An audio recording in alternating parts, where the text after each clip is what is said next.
You've stripped me bare.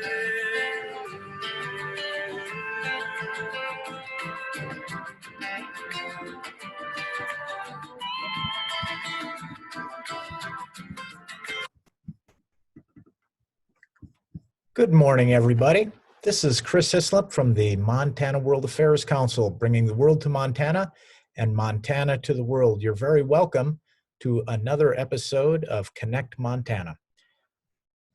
It's All Ireland Week here at Connect Montana, so if you've missed our guests on Monday, Robert O'Driscoll, the Consul General from Ireland based in San Francisco. Tuesday was Dr. Jonathan Westrup talking about the Irish economic renaissance. Yesterday was Gary German talking about William Butler Yeats and the Easter Rising in his poetry. If you missed those ones, you can find the episodes on our Facebook and our YouTube channel as we record each one of these. So in keeping with Irish Week, I'm very pleased to have John Reynolds on today.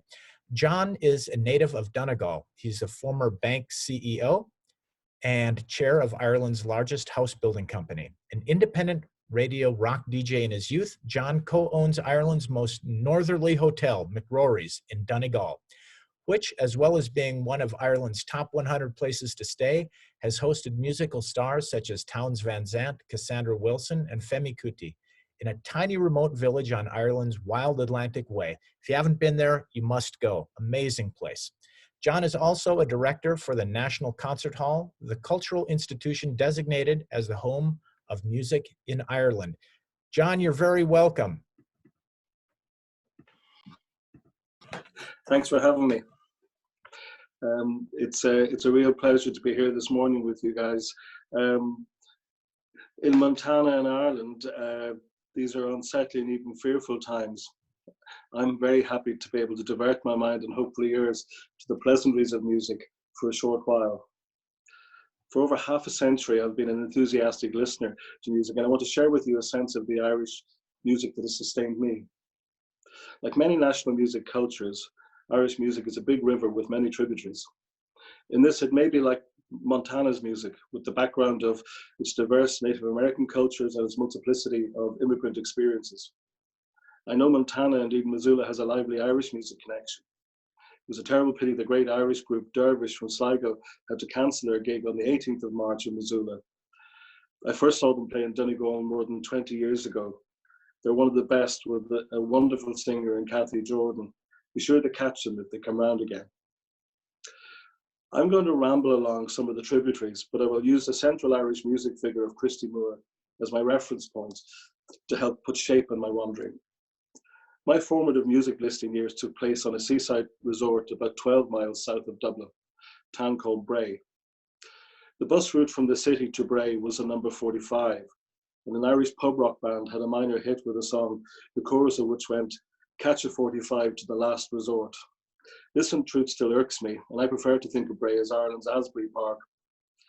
In the mid-70s, my mid-teens, in this sleepy resort town, my pals and I felt we separated ourselves from the pack by our love of what we saw as superior US music, Little Feat and Steely Dan, along with the Canadian heavies, Joni Mitchell and Neil Young. High-end stuff, we thought, with some justification, I suggest, from a 2020 vantage point. This was just before punk rock, so our rival school buddies like British heavy metal bands like Deep Purple or prog rock bands like Yes and early Genesis. It happened that a big sister of one of my friends brought a new record home. The record had an austere dark record sleeve within which lay the first Banksy album.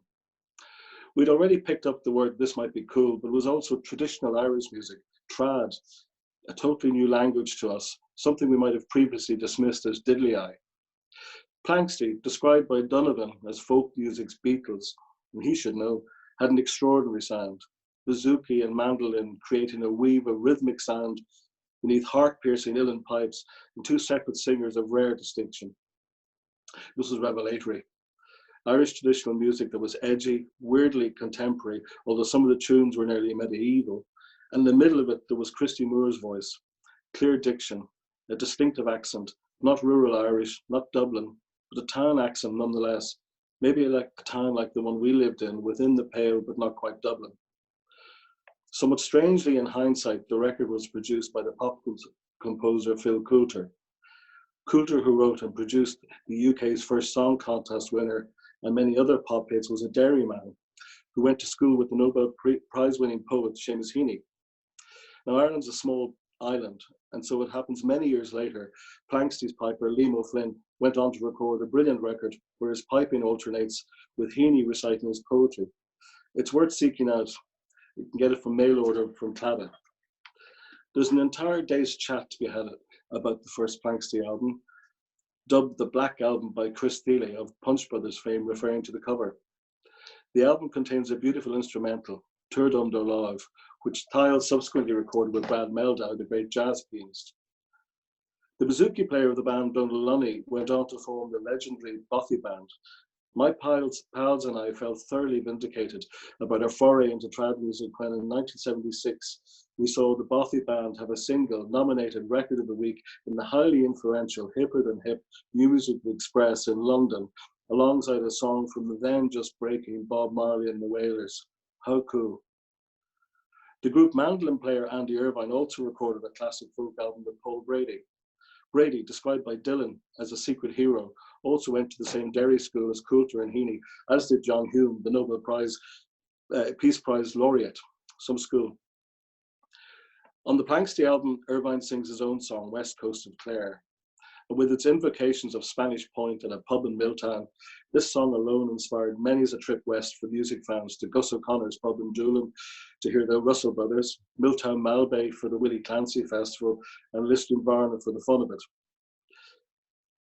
I will wind my way as promised to Christy Moore, but it's also of note that Planksty was joined subsequently by, among others, Bill Whelan, who with Planksty composed a tune, Time Dance, which Planksty performed in the interval of the 1981 Eurovision Song Contest. The sound of this tune morphed sonically to feature 13 years later in the 1994 Eurovision Song Contest as Bill Whelan's music for Riverdance, which through Michael Flatley and Gene Butler created an entire new music and dance phenomenon which has lasted decades. I've mentioned the Eurovision 3 times, and if you don't know what it is, it's the world's longest running international television contest and one of the most watched non-sporting events with audiences between 100 and 600 million. Most importantly, Ireland has won it the most times with 7 victories. But to be truthful, its association with Irish traditional music was fleeting. Back to Christy Moore.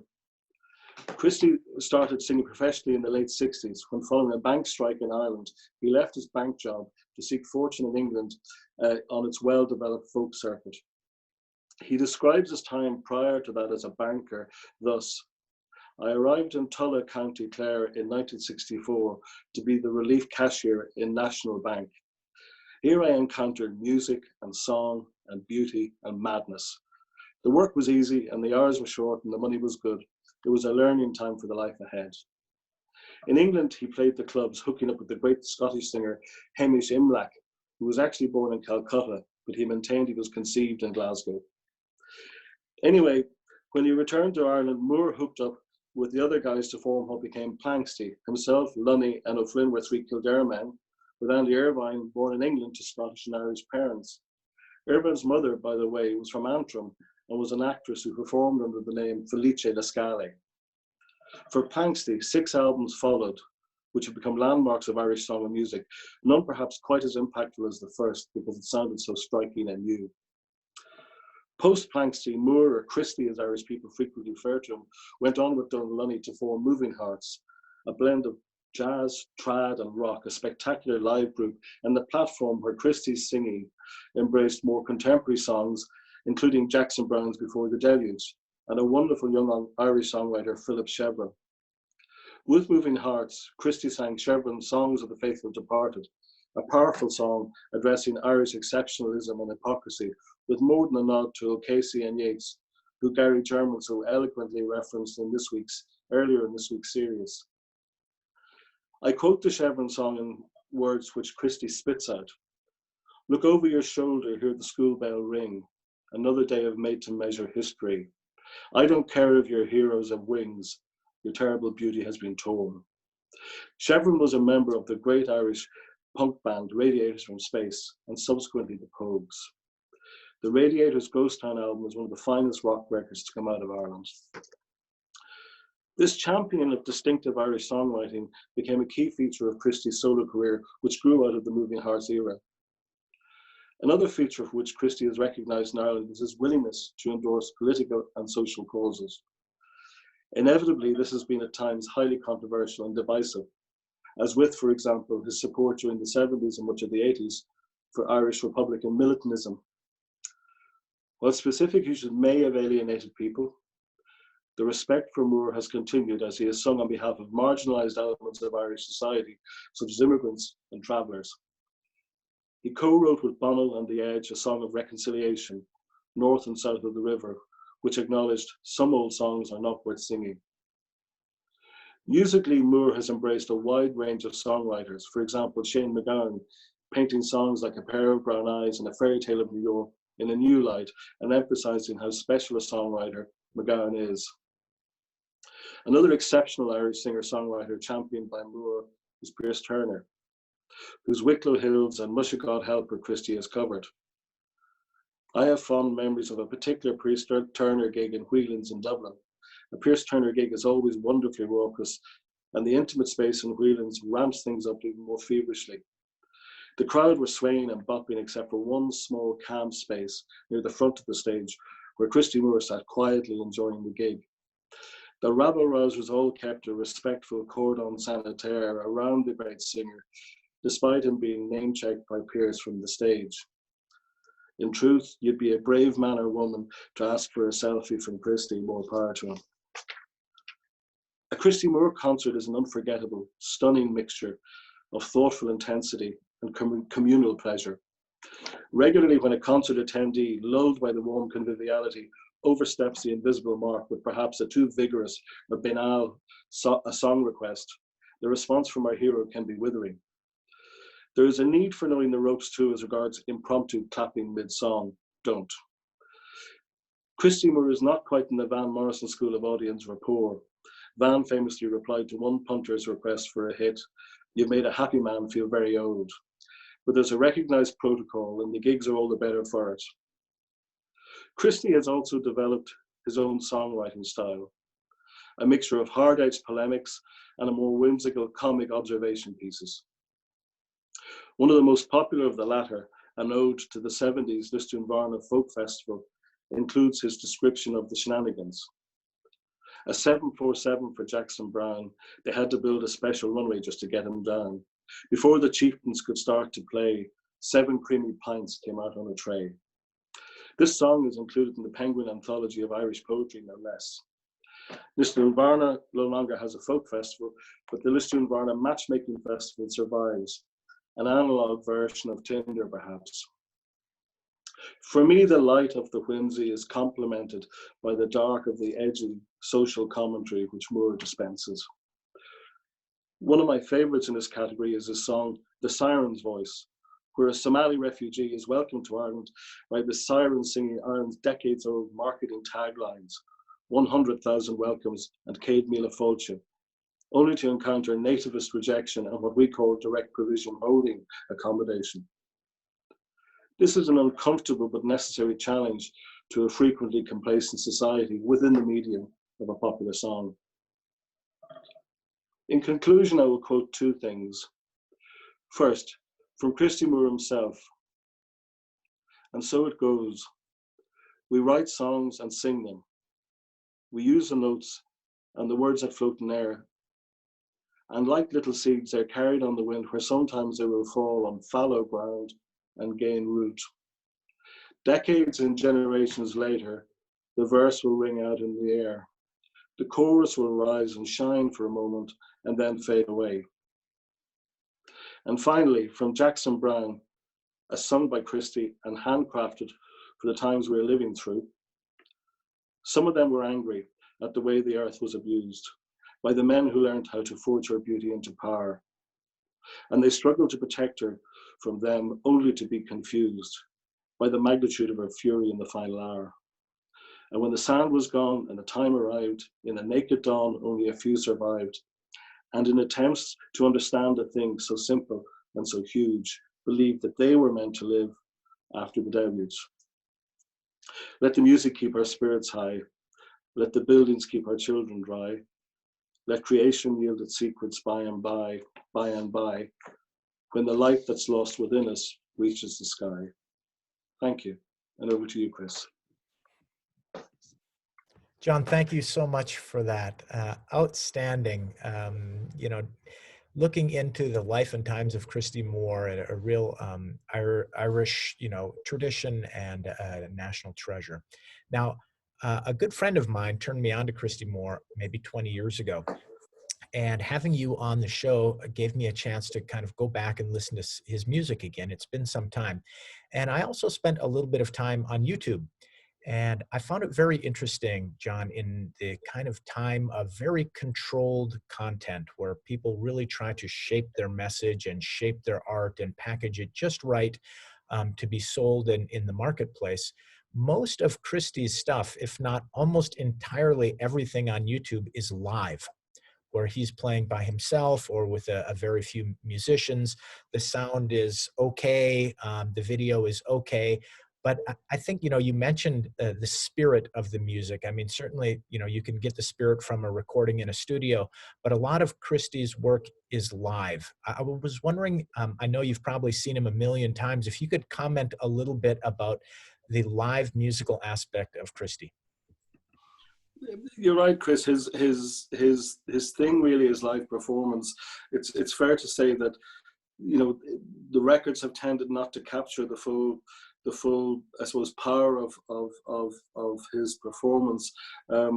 It's fair. It's also notable to say that he's hugely popular in Ireland as a live performer. So he plays smaller venues now than he used to back in his heyday, but he packs them out, and he's a sellout performer throughout the country.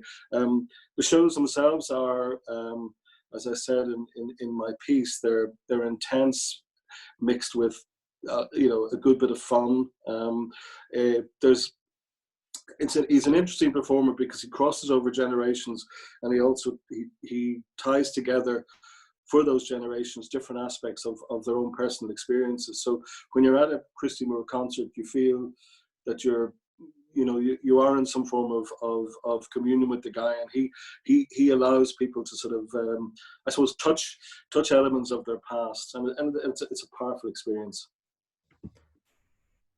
Well, it's certainly a great artistic talent to be able to engage an audience like that as a musician or any kind of artist. So I look forward to the next time I'm over there that maybe we go to a show. Another question. This is coming from somebody in our chat room. This week when we've been talking about Ireland, a regular theme has been about change. All of our guests here have discussed different aspects of economic, social, political change.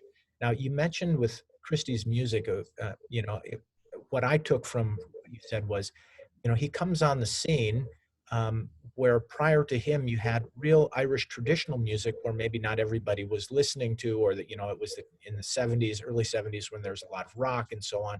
But Christy kind of transforms in a certain way. Certainly many aspects of his music is traditional, but it is not traditional in I guess, in the purest sense. So, John, could you talk a little bit about that moment? Is it due to Christy? I imagine there are other artists who brought the purest traditional form into the modern. Yeah, I mean the changes in Ireland's relationship with traditional music has been interesting around this. In the 70s, when I first started listening to it and encountering Christy Moore et al. It had come from either two sort of streams. One was a very it was kind of the music your uncle listened to. It was the Clancy Brothers, the Dubliners.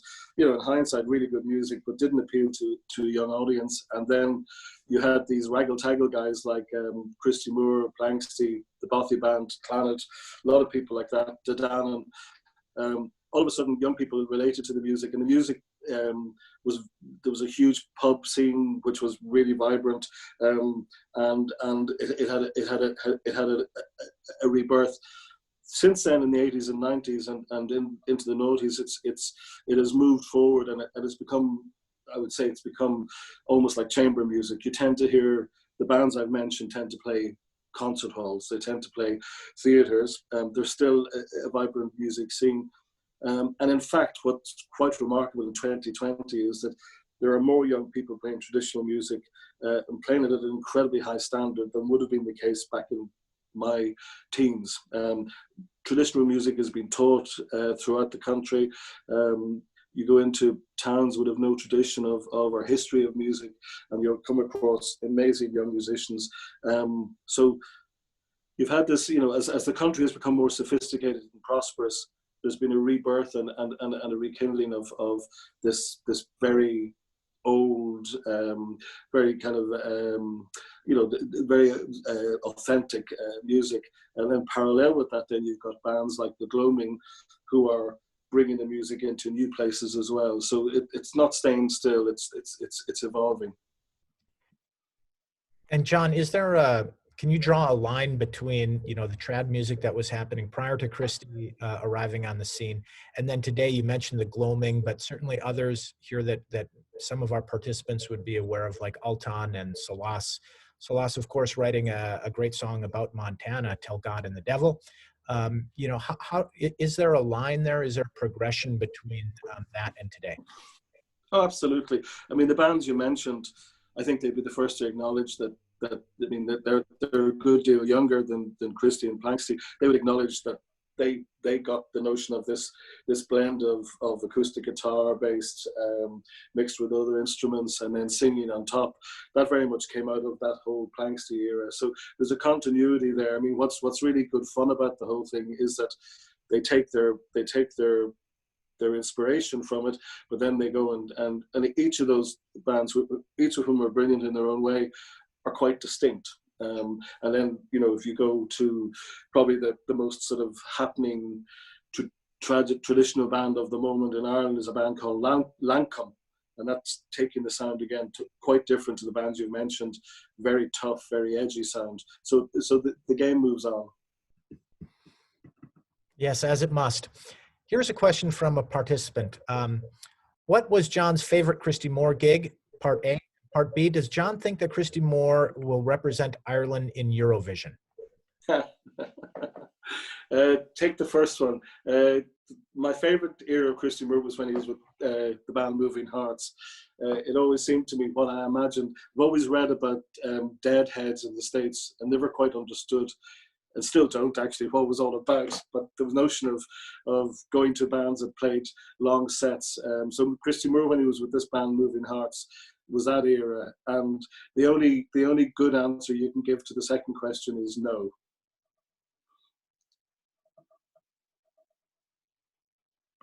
Thanks for that.